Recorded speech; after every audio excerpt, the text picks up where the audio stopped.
And I now invite the Special Rapporteur on Violence Against Women, Its Causes and Consequences, Ms. Reem Alsalem, to make a statement.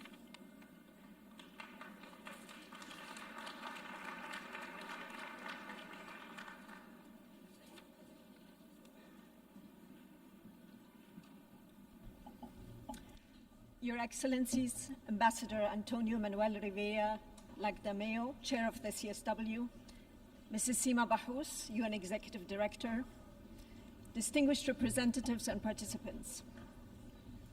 Thank you very much for the opportunity to address the Commission. Women's rights are human rights.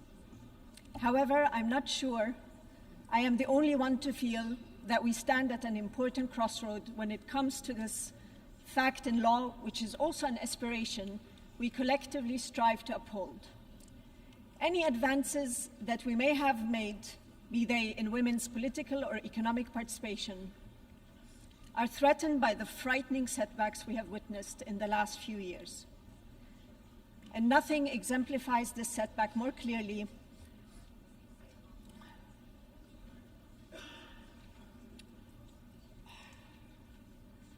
than the utter disregard for the safety, dignity, and humanity of women that we have seen in recent conflicts, and the contempt that warring parties have shown towards the international human rights and humanitarian law that protects civilians, including women. The moment of reckoning has arrived.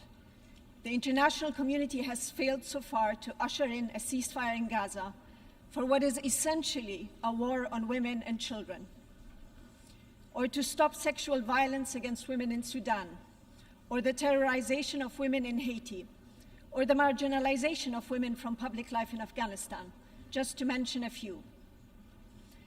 What will it take for member states, including those that center gender equality in their foreign and domestic policy, to show that the lives of women indeed matter?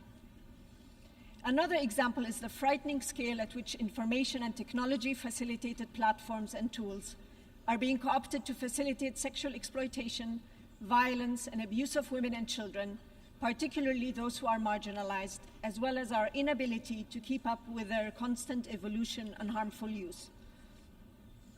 These global developments give a particular urgency to reconsidering the proposals that were made by my mandate over the years to include violence against women and girls as a standing item on the agenda of the CSW and to develop a dedicated global plan.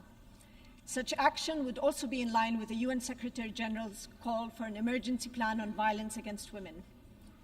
By strengthening the ties that the CSW has with international regional human rights mechanisms, like my own, which by the way turned 30 this year, it would also ensure that all issues before it, such as this year's priority themes on poverty and gender-responsive institution and financing, are anchored in human rights principles, and that implementation is measured against the obligation of states. And in fact, speaking of state obligations, has the time come to resurrect plans for an optional protocol to the CEDAW, specifically dedicated to ending violence against women? Most of my predecessor and I believe so. Unfortunately, today I'm very concerned about the impact of the financial crisis of the UN, which has severely hampered the ability of special procedures like my mandate to do its work. As for the issues before the CSW, let me say that during my visit to different countries, I have seen the devastating impact of curtailed programs and services that were initially designed for some of the most vulnerable groups in society, including women from racial and minoritized groups, as part of austerity measures. Similarly, funding to frontline, grassroots, and women's rights organizations that offer specialized support and outreach to those most in need is being frequently sacrificed, which is both short-sighted and detrimental for the groups concerned.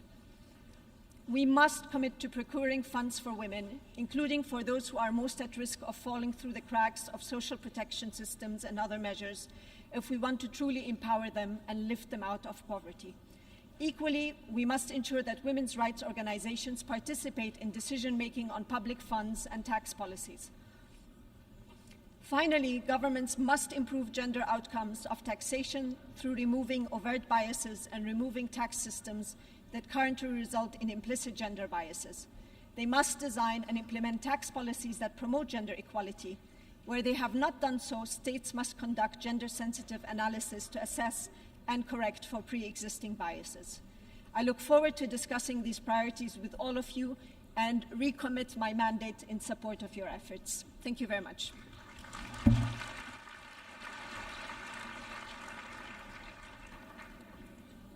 I thank the Special Rapporteur on Violence Against Women, its causes and consequences, for her statement.